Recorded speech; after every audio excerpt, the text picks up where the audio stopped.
मैं अपनी बात रख रहा था कि समाज में जिस तरह से आज जो बहुजन समाज है, जिनको हम लोगों ने, हमारे महापुरुषों ने बुद्ध का जो कंसेप्ट था बहुजन हिताय बहुजन सुखाय, उस कंसेप्ट को हमारे बहुत सारे प्रचारक जैसे कथावाचक जी को मैं ज्यादा नहीं सुन पाया हूँ। मैं रोड से निकल रहा था, मुझे जानकारी थी बुद्ध कथा इधर कार्यक्रम चल रहा है।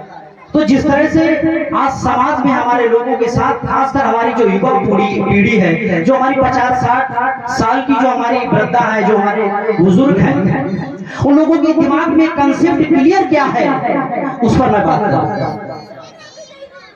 राम के बारे में बहुत कुछ अभी वर्तमान में प्रचार किया गया। राम राम आएंगे, मंदिर वहीं बनाएंगे, प्राण प्रतिष्ठा को लेकर कितना बड़ा बवाल किया गया और टीवी पर बड़ा बड़ा दिखाया गया, हमारे लोगों के माध्यम से बताया गया कि राम स्वर्ग से नीचे उतरकर उस पत्थर की मूर्त के अंदर उनको प्रवेश कराया गया। इस तरह की बातें हमारे इस साइंस के जमाने में, पढ़े लिखे जमाने में बताया गया कि भारत के अंदर दुनिया का सबसे बड़ा जो रिसर्च है प्राण प्रतिष्ठा, एक निर्जीव वस्तु में मंत्रों के द्वारा आत्मा को प्रवेश कराया जाता है। एक गधे से गधे आदमी को इसके बारे में बताया जाए, वो इसको मानने को तैयार नहीं है। लेकिन आस्था के नाम पर हमारा जो युवा पीढ़ी है, जिसको तर्क की कसौटी पर अपने को तोड़ना चाहिए, वो भी नहीं मानता, वो भी कहता हो सकता है। तो मेरा कहने का मतलब कि जो दिखाई देता वो मार्केट में बिक रहा है। अभी हमारे कथावाचक आपको बता के चले जाएंगे 2-4-5 दिन में, 1 साल तक आपको ये दिखाई नहीं देगा, देगा ना? नहीं दिखाई देगा। लेकिन टीवी खोलोगे, उधर बाबा जी बैठे, उधर खोलोगे साध्वी जी बैठी, कोई मंत्र बेच रहा है, कोई धनवर्षा का यंत्र बेच रहा है, कोई तुम्हें दूसरा ज्ञान दे रहा है, कोई बागेश्वर महाराज आ गया। तो उनका जो प्रचार तंत्र है, वो नित्य प्रतिदिन अपनी विचारधारा का वो प्रचार प्रसार करते हैं, प्रचार और प्रसार करते हैं। मैं क्या कह रहा हूं, उसको कंसेप्ट को क्लियर कर रहा हूं कि जिसकी विचारधारा समाज में दिखाई देती है, उसकी विचारधारा ज्यादा तेज गति से प्रचार करती है। और बुद्ध के बारे में अभी आपको 5 दिन में बहुत कुछ बताया जाएगा। दुनिया के अंदर कोई फिजिकली के तौर पर अगर कोई भारत के अंदर है तो बुद्ध है। किताबों में ब्राह्मणवादियों ने काफी पेस्ट करके 33 करोड़ देवी देवताओं का निर्माण किया, लेकिन जहां पर खुदाई होती है वहां मौर्य वंश और बुद्ध के अवशेष मिलते हैं। हमें तो गर्व होनी चाहिए कि हम ऐसे महापुरुष की संतान हैं।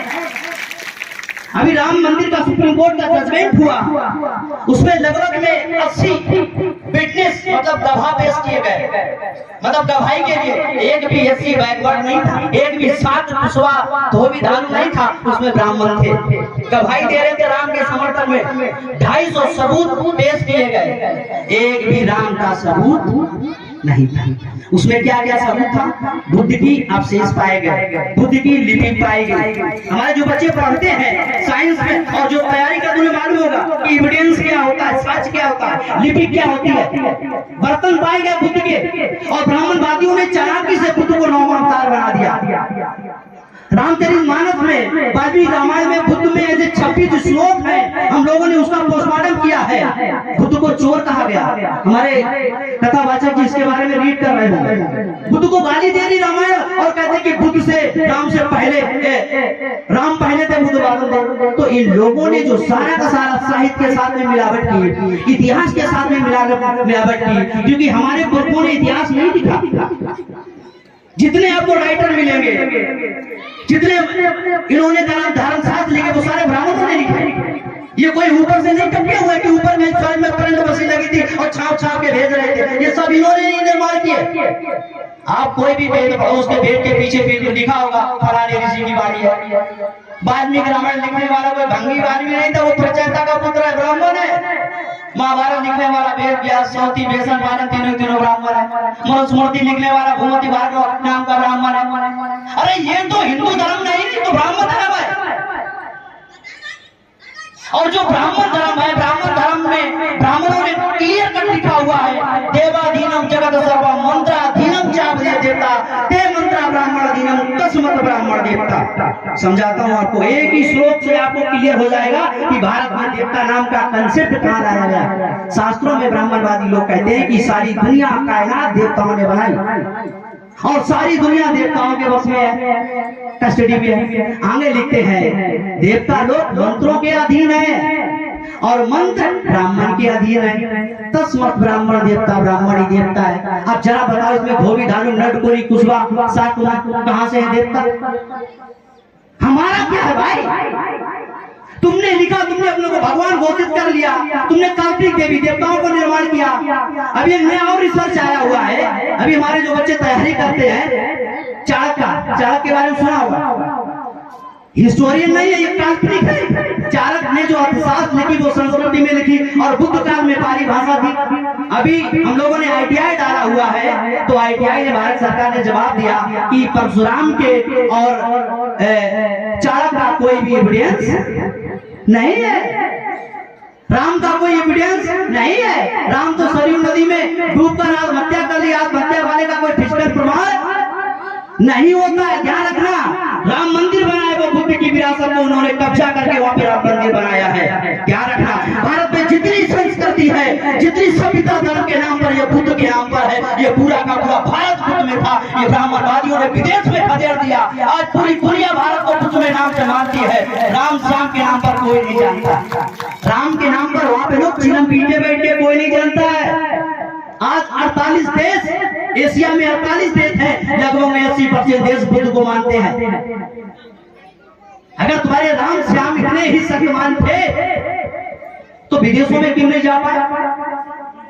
तो बहुत कुछ से धर्म का पोस्टमार्टम करने का है। अभी पेरियार के बारे में आया था, पेरियार की मेरे पास में सच्ची रामायण की टैक्स ओरिजिनल कॉपी है, उसमें राम के बारे में ऐसी ऐसी बातें लिखी। अगर मैं सार्वजनिक बता देता हूँ, यूट्यूब पर बोलता हूँ, तो मुझे रात दिन मारने की धमकी दी जाती है। क्यों? सच्चाई है। और उस किताब को सुप्रीम कोर्ट ने माना है। राम कोई भगवान नहीं थे, वो मामूली व्यक्ति से ज्यादा खराब उसका चरित्र है। आप लोग भगवान मान रहे? क्यों? प्रचार है उनका। प्रतिदिन तुम्हारे दिमाग में ठूस दिया गया, ये काल्पनिक देवी देवताओं का भ्रम पैदा कर दिया गया, स्वर्ग और नरक का भ्रम पैदा कर दिया गया। हम बुद्ध को भूल गए। बुद्ध कहते हैं किसी बात को इसलिए मत मानो, किसी किताब में लिखी है। बुद्ध कहते हैं किसी बात को मत मानो कि हमारी बाप दादा कहते चले आए। वो तर्क की कसौटी पर हर बात को आंकने की बुद्ध कह रहे हैं। इसीलिए ब्राह्मणों ने बुद्ध को विरोध में आंदोलन किया, संघर्ष किया। और बुद्ध का इतना बड़ा, दुनिया में अगर कोई किसी धर्म का सर्वनाश किया गया, कत्लेआम किया गया, तो बुद्ध का कत्लेआम किया गया, हमारी संस्कृति का कत्लेआम किया गया, हमारे धर्म। अरे ताली नहीं बजा, छोड़, ये भागवत पर नहीं है। ये प्रवचन हमको इसलिए नहीं दे रहा है कि मेरी ताली बजाना है, ये दिमाग में डालने का मामला है। और तुम लोगों की सबकी जिम्मेदारी है, हमारी माताएं बहनों की जिम्मेदारी, क्योंकि सबसे ज्यादा ब्राह्मणवादी धर्म को अगर पोषने का काम करते हो तो तुम ही लोग करती है। हमारी माता जी करती है। हमने बहुत समझाया, मेरी माता जी आज भूल गई। क्यों? क्योंकि सबसे पहले ब्राह्मणवादियों के धर्म शास्त्रों के आधार पर महिलाओं को सबसे नीचे पैदा में खड़ा किया, महिलाओं को अधिकार वंचित किया। सती के नाम पर मंत्र पढ़कर ढोल बजा बजा के महिलाओं को मुर्दा पति के साथ जलाया गया। उस धर्म को तुम लोगों को मानती हो, हम तुम लोगों को शर्म आनी चाहिए कि बगैर जानकारी। क्यों? क्योंकि हमारी माँ मानती है तो मैं भी मानूंगा। ये संस्कार कहाँ से आए? हमारी पढ़ी लिखी बहनें भी नहीं जानना चाहती, अरे मेरी माँ मानती हो मैं भी मानूंगा।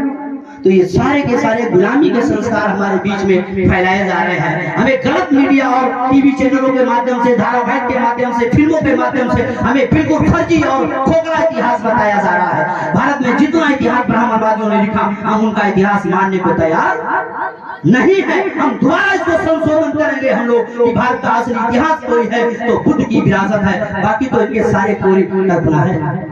तो साथियों, अभी आप प्रवचन सुने और हम लोग गांव तक बहुत सारे प्रचार प्रसार करते रहते। कभी आएंगे आप लोगों के गांव में। हमारा BMTV यूट्यूब चैनल है, काफी प्रसिद्ध यूट्यूब चैनल, उसको मैं गाइड करता हूँ। आपको बहुत सारी हिस्टोरिकल जानकारी उसमें मिलेगी, बहुत सारे ब्राह्मणवादी व्यवस्था को लेकर पोस्टर की जानकारी मिलेगी। तो हमारे युवाओं से सबसे बड़ा मैं अपील करना चाहूंगा कि आप लोग जितना सोशल मीडिया का इस्तेमाल करो और हमारी माताएं बहनें से जैसे वो जय श्री राम बोलते तुम भी नमो बुद्धाय बोलो। अरे वो फर्जी अपना समाज में बेच रहे हैं और हम अपना ओरिजिनल समाज में नहीं चला पा रहे हैं।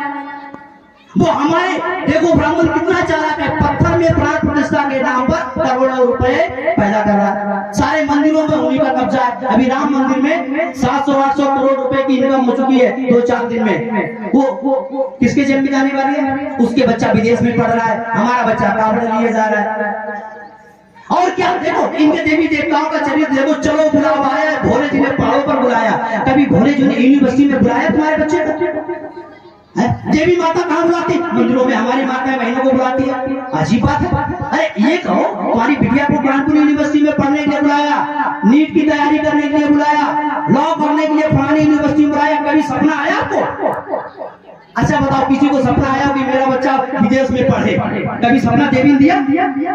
तो जब तुम्हें सपना पर जब तुम्हारा बच्चा पढ़ेगा नहीं, जब वो ढक्कन पास होगा तो क्या समझेगा सही और गलत क्या है?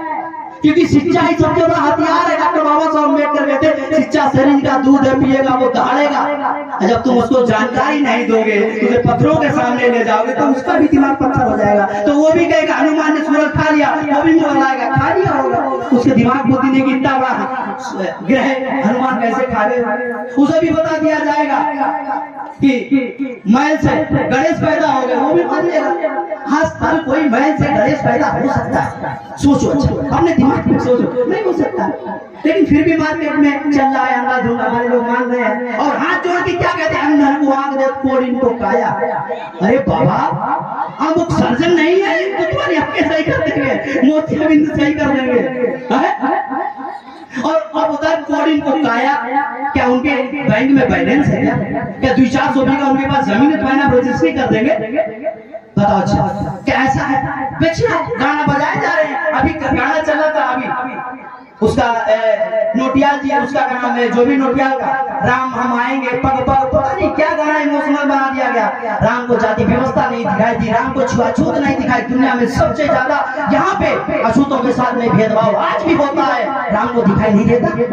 राम अपनी लुगाई ले लेने के लिए लंका चले गए, क्या राम को ये नहीं दिखाई दिया कि आज अछूतों के साथ में जाति भेदभाव हुआ? पानी पीने के लिए उन्हें मजबूर कर दिया गया, इंसान मानने से कैटेगरी से बाहर कर दिया गया, राम को नहीं दिखाई दिया?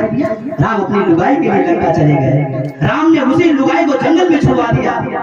राम को ये नहीं मालूम हिरण सोने का होता है कि मृग कैसा होता है, राम को ये नहीं मालूम रावण कैसे मरेगा, राम को ये नहीं मालूम बलि कैसे मरेगा। और आप मानते हो कि राम शक्तिमान है? ये थोड़ा अपने दिमाग में प्रेशर डालो, इन सारे देवी देवताओं को थोड़ा रिकॉर्ड निकालो, धर्मशास्त्रों को पढ़ो, डॉक्टर बाबा साहब अम्बेडकर को पढ़ो, बुद्ध के बहुत सारे बुद्धा एंड धम्मा नाम की किताब मंगाओ, पढ़ो कार्ल मार्क्स नाम की किताब डॉक्टर बाबा साहब अम्बेडकर ने मंगाई, पढ़ो सूत्र कौन कैसे नाम की किताब पढ़ो। क्योंकि हम लोग अपना तो पढ़ते नहीं, हम टीवी पर देख रहे मुरारी बाबू गा रहे तो हम लोग भी तो ये सारी चीजें फ्रॉड हमारे चल रहा है।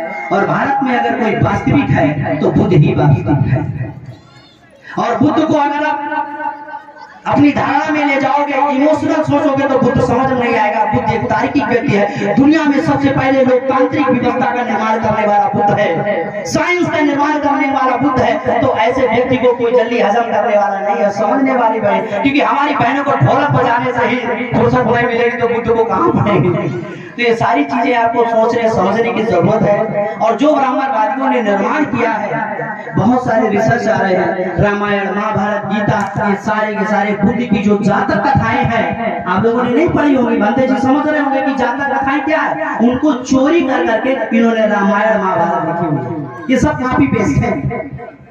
तो ये सारी इनकी बदमाशी को उजागर हो रहा है, सब कुछ हो रहा है भारत के अंदर। इनका स्वर्ग नरक में हम लोग डायरेक्ट स्वर्ग में बात कर रहे हैं, इनके फोन नंबर निकाल रहे हैं कि किस देवता के पास में कौन सा व्हाट्सएप नंबर हम लोग बात करेंगे कि स्वर्ग में क्या हो रहा है। हमारे लोग स्वर्ग की चक्कर में फंसे हुए ना, तो हम लोग स्वर्ग में डायरेक्ट बात करने का प्लान बनाने वाले हैं सभी। तो हमारे सभी साथियों को बहुत बहुत शुक्रिया। बहुत कुछ है बोलने के लिए क्योंकि समय हो रहा है, समय की एक मर्यादा है और हम लोगों को भी समय की मर्यादा रखनी चाहिए। फिर कभी आप लोगों को बीच में आएंगे बहुत सारी, लेकिन लास्ट अपील है कि हमें मार्केट में अपना ही बेचना है। हमें अपनी ढोलक बजेगी तो हमारी ही ढोलक में हमारी तान आनी चाहिए, हमें ये गांठ मान ले। और हर हमारी बहन माताओं को और हमारे बुजुर्गों को निवेदन है कि आप फोन कार्ड में आपको 10, 20, 50 व्हाट्सएप नंबर होते हैं, हम अपनी ही विचारधारा लोगों को समझाओ, गाइड करो, उनको समझाओ। क्योंकि हमारे लोगों के दिमाग में गलत चिप जो डाटा ट्रांसफर किया गया, ये फर्जी डाटा है। जब तक इस डाटा को नहीं निकालोगे तो तुम अपना डाटा नहीं डाल पाओगे। तो हमें डाटा भी निकालने का काम करना पड़ेगा।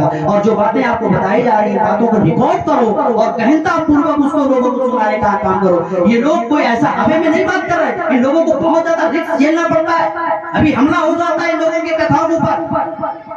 इनके ऊपर बोलने पर तुरंत एफआईआर हो जाती, जेल में डाल दिया जाता। ये लोग मामूली लोग नहीं, ये बहुत मेहनत संघर्ष करते हैं, आपको मटेरियल देते हैं यहाँ पे, लेकिन आपको इसको गाने पर मनोरंजन मत लेना, इसको अपने विवेक और बुद्धि पर ले जाना और बौद्धिक तौर पर इसको समाज में इस्तेमाल करना प्रचार प्रसार के लिए। मैं यही निवेदन आपसे करना चाहूंगा। आप लोगों को सुना इसके लिए बहुत बहुत शुक्रिया। सभी साथियों को नमो बुद्धाय।